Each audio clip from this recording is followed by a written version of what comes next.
Hello and welcome to the Climbing Daily Wednesday news show. Happy Christmas to everyone. Terry, happy Christmas. Happy Christmas. We don't have our hats anymore. Well, it's gone and it's 3 days ago. It's old news. But what is new news is that this is the final news show of the year.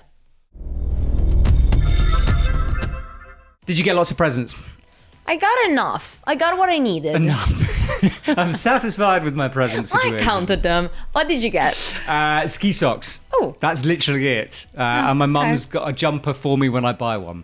Okay, you're just missing trousers, a jacket, and a hat. Yeah, the rest of the clothes, that's a problem.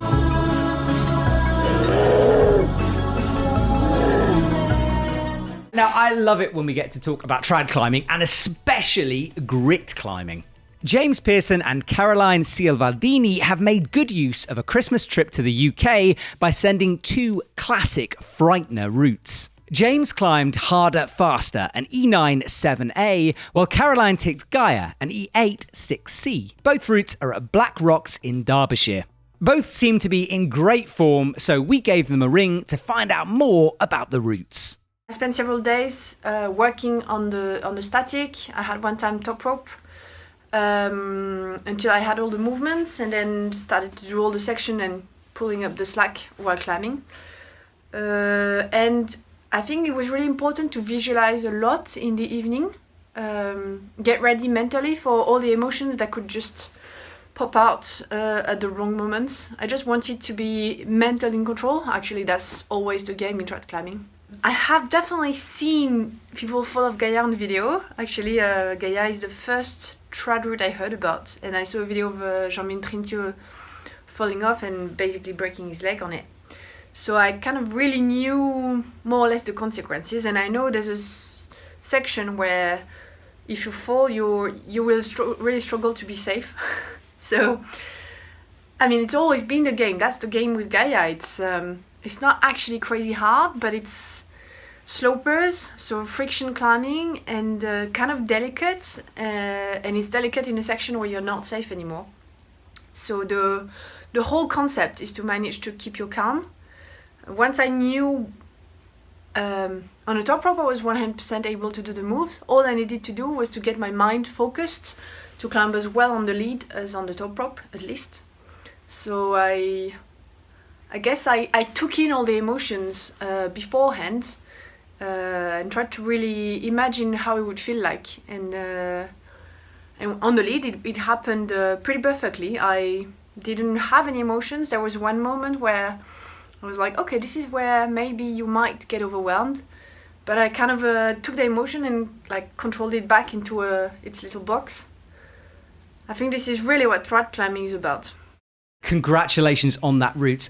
Gaia is my dream route. You know how you've got your, what's your 9A dream route? Let's not say it out loud, because you might jinx it. Okay, fine. Well, you've got your 9A. My trad route is Gaia. Like, okay. That E8, I would love. I've never even looked at it. I've never even gone. But if I could go and do one climb, Gaia would be it. So super happy for those That guys. fall at the end? Yeah, the fall is vicious, right? Okay. Have you seen the video where the guy hits the thing and then spins and like...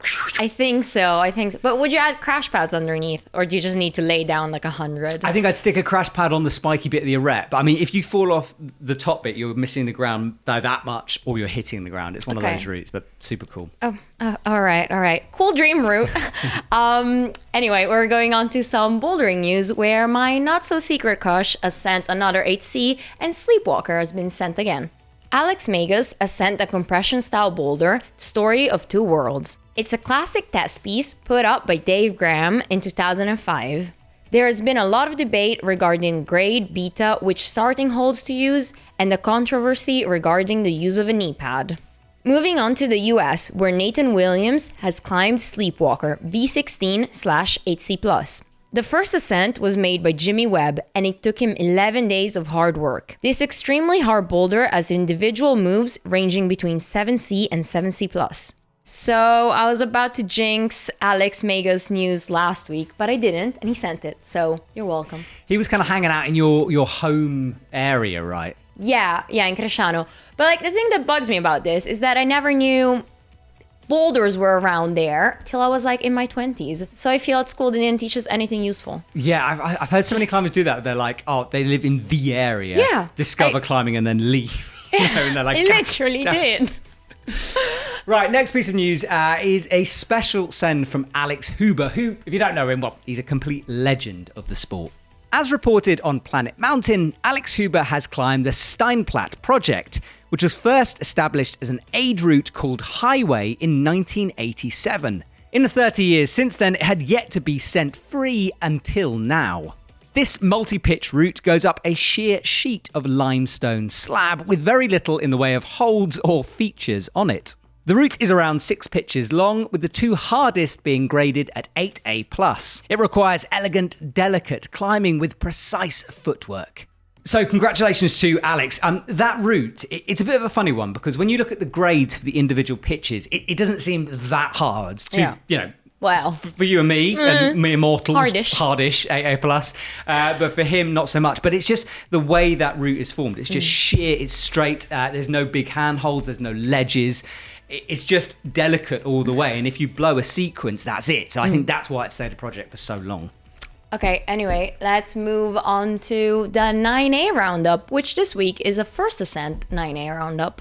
As reported on 8A.nu, Alex Garriga has made the first ascent of Cordia Malefica Rum, a 9A, in Cuenca, Spain. Later that week, he did another first ascent with Daemonologie, 9A. Moving on to France, where Loïc Zehani has made the first ascent of UFO Fer XXL, and he gave it a grade of 9A. From a video he shared, you can see him falling multiple times at the last jog, but he pushed through and made his 5th 9A first ascent this year. Loads of first ascents. I wish they gave them easier names. Yeah, there were some tricky ones there. I mean, sorry for butchering all of that. Hey, as someone commented below, I always butcher everything apparently, so you're just joining the crew. It's fine, don't worry. Sorry. Right, I've got more youth news now, this time from a 14-year-old crusher. We first saw this story on 8A.nu, and 14-year-old Nicolae Rusev has climbed Botna, an 8C in Bulgaria. Despite cold conditions and darkness, he sent the route that hasn't been climbed since 2008. Nicolae is a huge advocate of climbing in Bulgaria, and the future is bright for this young man, so we gave him a ring for a little chat. How did it feel to send the route? It was more emotionally than the other 8C I had sent, because everyone knows the route, but nobody hasn't been tried it a long time ago. It is short and it is more bouldering style with long moves. I realized that I use magnesium only in the beginning of the route because there is no rest to free my hand, so I didn't use my chow back when I was climbing. And in the day which I sent the route, I did 4 tries, which on the 3rd I was very close to do it, but I fell on the end of the crux. And because the day was short and my desire to send it, I had to do it in the dark. That is my kind of route. Short, bouldery, 2 quick draws clipped already or whatever it was. I'm down with that kind of thing. And yeah, one to look out for in the future. 8C at 14 is pretty good. But it hasn't been climbed in years, so you have to clean it all again. Yeah, I don't know what his process was with it, but yeah, it's not often repeated. Okay. I mean, Bulgaria, have you ever climbed in Bulgaria? No, but why not go and try out limestone? I don't know. That's one of them questions I don't know. Yeah, there must be limestone. If any Bulgarians are watching, let us know what types of rocks you have. Anyway, I have some more bouldering news from the US. Katie Lamb has climbed the Swarm 8B/V14. It's one of Bishop's hardest lines. Mountain Project describes it as one of America's finest crimp test pieces. This is her 6th 8B boulder this year. So people are heading down to Bishop. Do you think she might get the first female ascent of lucid dreaming? Who knows? Ooh. Who knows indeed. But I mean, Bishop's one of those areas, isn't it? Those high balls, the sort of desert atmosphere. Yeah. It's awesome. I would love to climb there. What again? Dream destinations, dream routes. Now, for the final time of the year, let's go to the 9B counter.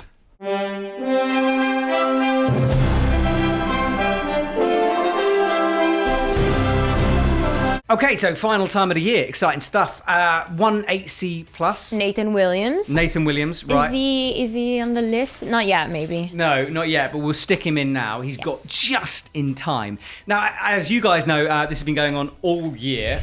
Teresa has been doing a very nice computer version to upgrade our counter. Terry, next week we're going to reveal the winners. Well, we still have like 2 days left of this year. So climbers, get sending if you want to win a wonderful trophy. Exactly. This is the last chance. And as we did last year, we will be giving away the paper versions of the 9B, E10, 9A. 8. Okay, C, 8C plus. E10. That's all of them. Four counters to give away, so more winners as well this year. Yeah, so if you fancy winning that, you could frame it, you could burn it, you could do whatever you want with it. It's yours. We'll be announcing that next week. C'est finito. Hugo time. Hugo time.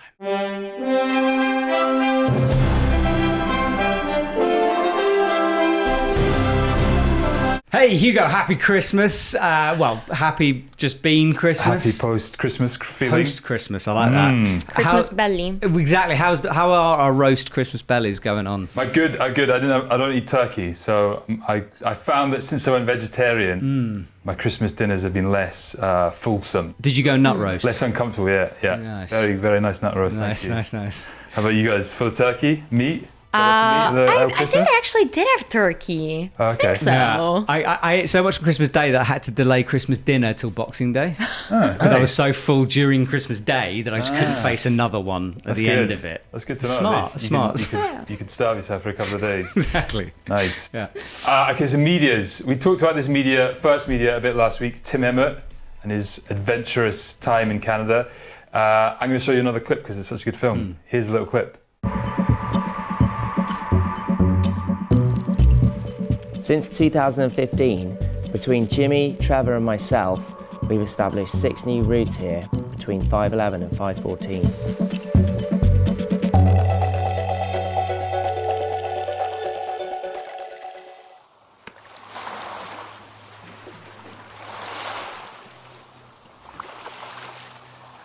Apnea is a very long route. It's got 20 bolts and it's incredibly steep. It's one of the steepest climbs I've ever done. The start of it is this amazing crack line that goes diagonally up the overhanging wall, and the climbing is fairly chilled. And then all of a sudden you get these 2 really tough moves. And the first hold that you go in off is like this sort of flared slot, which you get a hand jam in, and you've got to try and hang that position and then reach up and get this little crimp, and you get this thing and you have to like try and get it. So that is Tim Emmett paddling around. Me and Matt were speaking about this before, and you were impressed by his determination to keep going with the paddleboard before buying 6 hours of paddleboarding. So 3 hours there, 3 hours back. I genuinely would have just bought a boat straight away. I would have gone, nah. A canoe. A canoe, yeah. Canoe. And also, know me, I would have paddled 3 hours, got within sight of the land, then fallen over and soaked all my gear. Like, that would guarantee to happen. He is sponsored by Red Paddle Company. Right. So I think he's actually he's obligated to do. Yeah. So he's obligated to have some kind of paddleboarding in the film. And even when they were like taking the boat, they still had the paddleboards there. Yeah. He loves a paddleboard. Who knew? Who knew? Exactly. But it's a great film. Go check it out if you can. Next film we're going to talk about is World Less Travelled. Now we all know the Courthouse Media vlog. We speak about this every month, but just to remind you, it's basically like the polished version of their travels.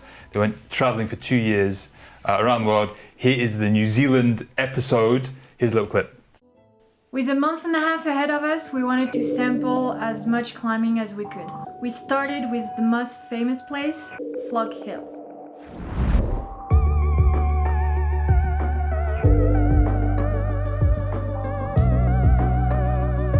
When you walk up the hill to Flock Hill and you see all these boulders, it's just a maze of rocks. It really is like you turn the corner and you're immediately lost, and you try to retrace your steps and you find a new boulder problem.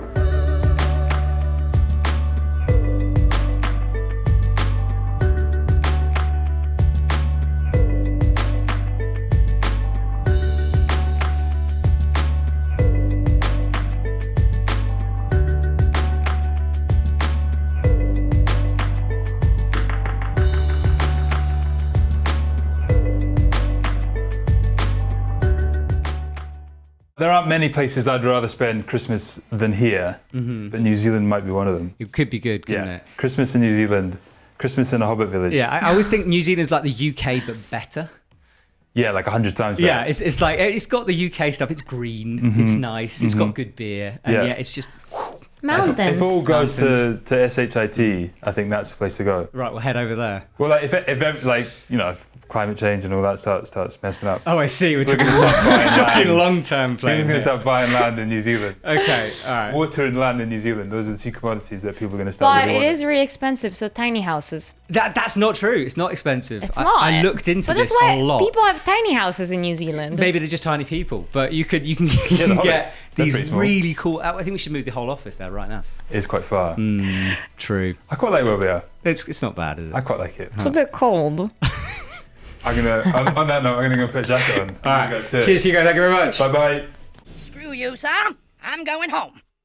Cheers, Hugo. Content king, of course. Now, Terry, usually about this time of year, we start going, it's training time, New Year's resolutions, get in the gym. Sure. The gyms are shut. Right. Currently through most of Europe, so we won't be getting in the gym. But sort of a hangboard is the way to go because you can rig one up. We've got one above your head up there. That's the lattice one. Zlagboards. Have you ever seen? You know those? A Zlagboard is linked with an app, right? Yeah. So you hang off it, it moves, and you can register your time. Have you ever entered one of those? Of course, and I am gonna show off and say I stood on it. No, hanged on it for like 1 minute and 6 seconds. And really, and I was the first girl to do that. But then the competition with boys and girls all mixed together, so I didn't win anything. Wow. So that was a bit sexist or whatever. I feel like we need proof of this, if you could. Not now, but next week. Next week we need evidence of over 1 minute. That's a very good time. But Zlagboard, you can buy a Zlagboard on the EpicTV shop. Zlagboard Pro especially is fantastic. It's not in stock a lot. It just goes. So if you're looking for a training home setup, your gyms are shut, Zlagboard is a really cool option and it's in stock, so grab one while you can. It's not cheap, but I think quality-wise, it's right up there. But I mean, since you're not getting a gym membership, you know. Exactly, spend it on that, might as well. Modern problems require modern solutions. Comment of the week, you got yours? Do I? Yes, yeah, I actually have it on screen.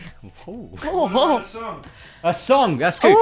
Right, last one before New Year's. Do you know Auld Lang Syne? No. Da, da, da, da, da. It's the classic New Year's song.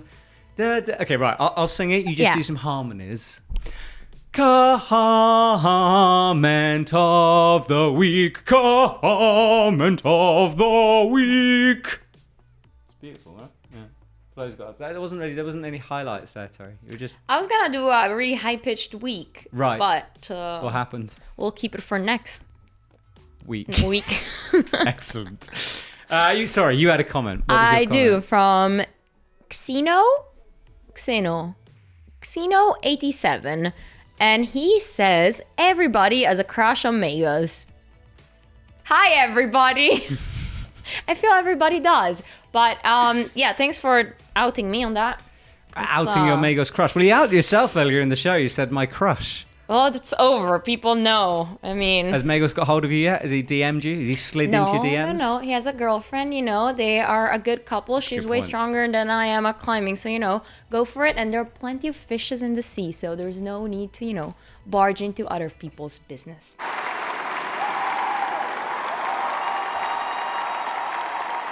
There we go. And my comment is from Matt Markroff. Thanks, EpicTV. This is a nice one. I thought I'd get a nice one for the end of the year. Okay. Thanks, EpicTV. You've kept us going with great films. Matt, Hugo, and Teresa in the studio throughout the pandemic. Although I haven't really climbed as much as I want to, psych is still high. Have a great Christmas. Matt, that's a lovely comment, mate. Yeah, I think so. Because like that is about it, isn't it? We've had a pandemic this year. Like, we've gone from traveling. I think I was traveling every 2 weeks at least somewhere, and I've traveled once in almost a year. So things have changed. We're still trying to bring you guys content. Teresa's coming to the team. Thank you very much for joining us, Terry T. And thank you guys for watching, because you've supported us all year. Please keep subscribing. Please keep following along, commenting. We love everything you send us. So thank you very much. That's it, Terry. 2021. That's it. Last news show. Bye. Goodbye, 2020. Yep, we'll see you in 2021. Have a great week, everyone. Bye, guys.